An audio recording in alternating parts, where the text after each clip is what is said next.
만나러 만나 TV 구독자 여러분 안녕하십니까? 오늘은요 너무나도 유명한 존 파이퍼 목사님의 내가 바울을 사랑하는 30가지 이유라는 이 책을 가지고 리뷰를 해보도록 하겠습니다. 존 파이퍼는요 2018년 오늘날 가장 영향력 있는 목사님 12분 안에 속해 있는 선정되어 있는 그런 분이기도 하고요. 그분은 이제 침례교 목사님이죠. 기독교 쾌락주의 혹은 또 뭐 낙신주의, 행복주의라고도 하는데요. 그런 언어는 이제 1986년에 출판하신 하나님을 기뻐하라 라는 책에서 다루어진 사상입니다. 하나님께서 우리 안에 가장 크게 영광 받으시는 순간은 우리가 하나님 안에서 가장 만족할 때이다 라는 이론을 냈죠. 하나님을 알고 기뻐하고 즐거워할 때 하나님이 가장 영화롭게 되신다. 할렐루야. 그런 즐거움을 추구할 때 가장 깊고 영구적인 행복이 함께 온다. 이런 내용입니다. 주님 한 분만으로 만족하시고 그분께 순종하면서 그분을 자랑하면서 살아가는 삶이야말로 최고의 신앙인의 모습이 아닐까요?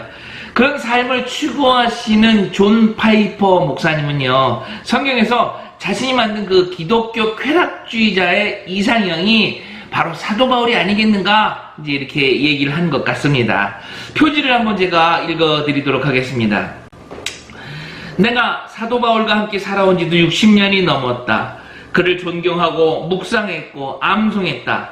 때로는 그의 고난을 생각하며 울기도 했다. 그와 함께 비상하기도 했고 죽음의 문턱까지 가라앉기도 했다.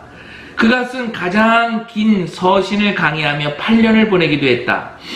그를 부지런히 흉내했다. 하지만 내게 10년이 더 주어진다고 해도 나는 그가 본 것에 근처에도 이르지 못할 것이다. 이 책의 제목은 다시 말하지만 내가 바울을 사랑하는 30가지 이유입니다.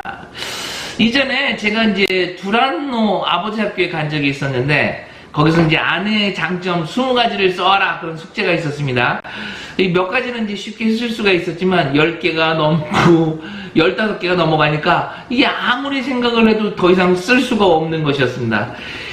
제가 말하고자 하는 것은 제 아내가 장점이 몇 개 없다 뭐 이런 얘기가 아니라 같이 사는 부부에게도 장점을 20개 이상 발견하기가 쉽지 않은데 이 존 파이퍼 목사님은 사도 바울을 얼마나 사랑하고 얼마나 연구를 했을까 이런 마음이 들었다라는 얘기를 이제 하고 싶은 거죠. 저 역시도 크리스찬 중에서 존경하는 인물을 꼽으라 그러면 이제 신약에서는 사도 바울이고 구약에서는 다니엘을 꼽습니다. 그래서 제 큰아들 이름이 바울이고요. 작은아들 이름이 다니엘입니다. 존 파이퍼 목사님은 시작부터 끝까지 사도 바울만을 자랑합니다. 사도 바울을 무한 신뢰합니다. 존경과 사랑으로 가득 차 있습니다. 내가 사람을 기쁘게 하는 사람이 되려고 노력하지도 않았다.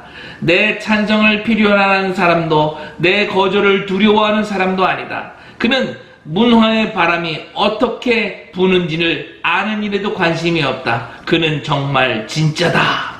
그러면서 이 책의 목적이 바울의 신실성을 입증하는 것이 아니라 바울은 신뢰할 만한 증인이다 이렇게 추천하는 거다라고 말을 했습니다. 다시 말하자면 이 책을 읽고 나면 여러분도 바울을 존경하게 될 것이고 신뢰하게 될 것이다 이런 말이죠. 성경은요 삼일체 하나님 외에 어느 누구도 높임을 받도록 쓰여져 있지는 않습니다. 오히려 성경에 나오는 수많은 인물들로 인해서 하나님의 이름이 더럽혀지기도 했고요. 하나님의 나라가 치욕을 당하기도 했죠. 아내를 팔아버린 아브라함이 그랬고요. 동족을 쳐 죽인 모세도 그랬고요. 충신의 아내를 범한 다윗과 우상숭배의 솔로몬 역시 그랬습니다. 바나바와 한바탕 싸움을 했던 바울 역시도 무음하다고는 볼 수 없을 것입니다. 로마서 3장 10절 의인은 없나니 하나도 없으며.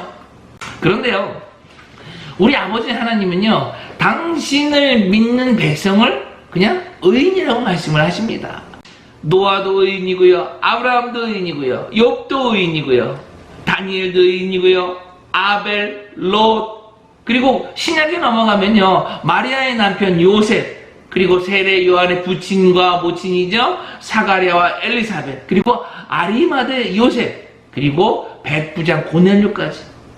의인이 될 수 없는데도 불구하고 하나님 아버지께서 의인이라고 말씀하는 이유를 저는 아주 조금은 알 수 있을 것 같습니다.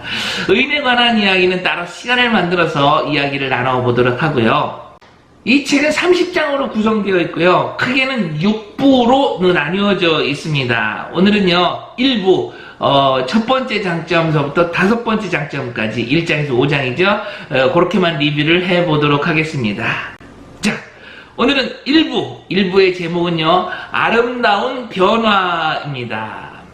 1장, 2장은요, 과거 바리새인 중에 바리새인으로 살던 그런 삶에서 신비한 체험을 통해서 변화되는 바울의 아름답고도 충성된 모습입니다. 다메섹의 경험을 통해 바울의 삶에 엄청난 변화가 찾아왔다. 그는 그리스도인들을 죽이는 자에서 그리스도와 그의 백성들을 사랑하는 자로 변화한 것이다. 3장, 4장은요, 회심한 바울에게 닥쳐오는 온갖 시련 속에서도 절대 흔들리지 않고 포기하지 않는 그런 바울의 강한 모습입니다. 사도행전 20장 24절. 내가 달려갈 길과 주 예수께 받은 사명 곧 하나님의 은혜의 복음을 증언하는 일을 마치려 하면은 나의 생명조차 조금도 귀한 것으로 여기지 아니하노라. 저자는 이 성경 구절을요, 이렇게 해석을 합니다. 나는 이 멋진 고백을 다음과 같이 요약해 본다. 여러분의 삶을 허비하느니 잃는 것이 차라리 낫다.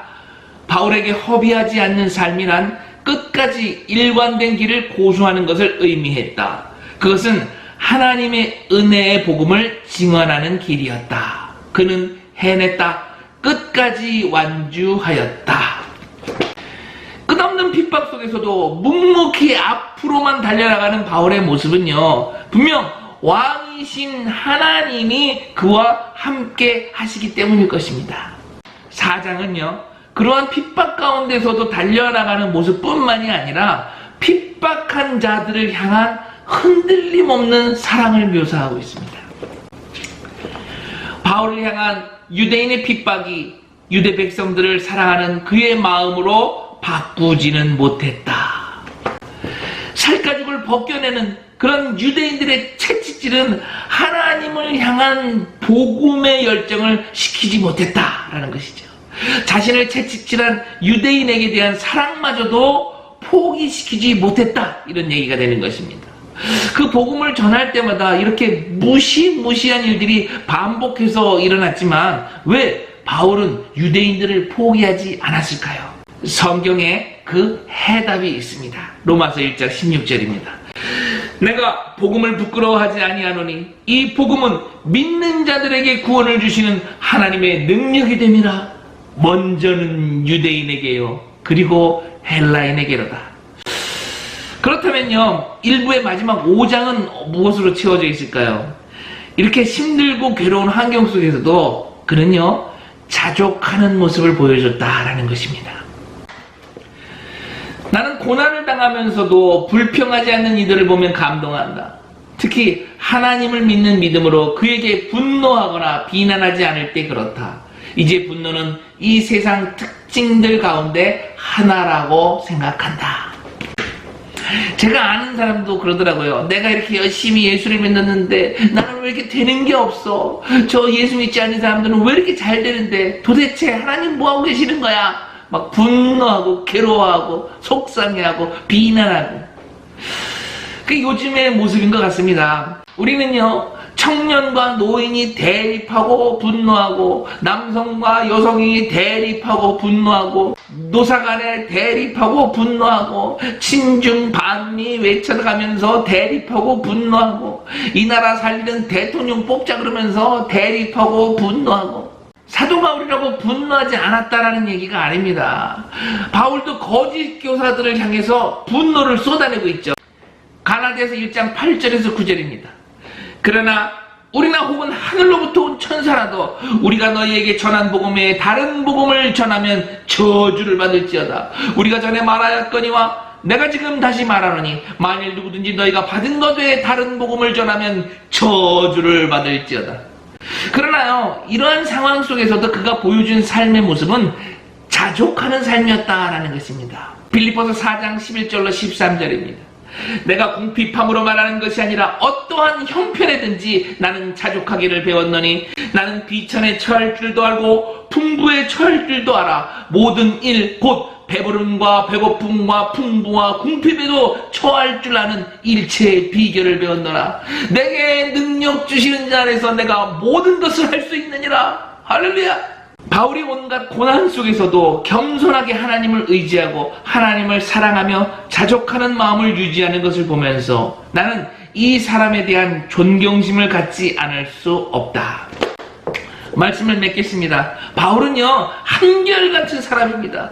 머리로는 하나님을 깨달아 나아가면서 몸으로는 하나님의 영광을 향해 나아갔던 사람. 고난 속에서도 한결같이 주님이 주신 사명을 감당했던 사람. 핍박을 받아도, 아니 오히려 핍박을 하는 동족 이스라엘 유대 사람들을 사랑했던 사람. 심지어 그는 자족할 줄 아는 사람이었다라는 것입니다. 오늘의 결론입니다. 어떠한 환경 속에서도 한결같이 주님 앞에 있을 줄 아는 사람, 그런 바울과 같은 삶이 저와 여러분에게 임하시기를 예수님의 이름으로 축복합니다. 할렐루야.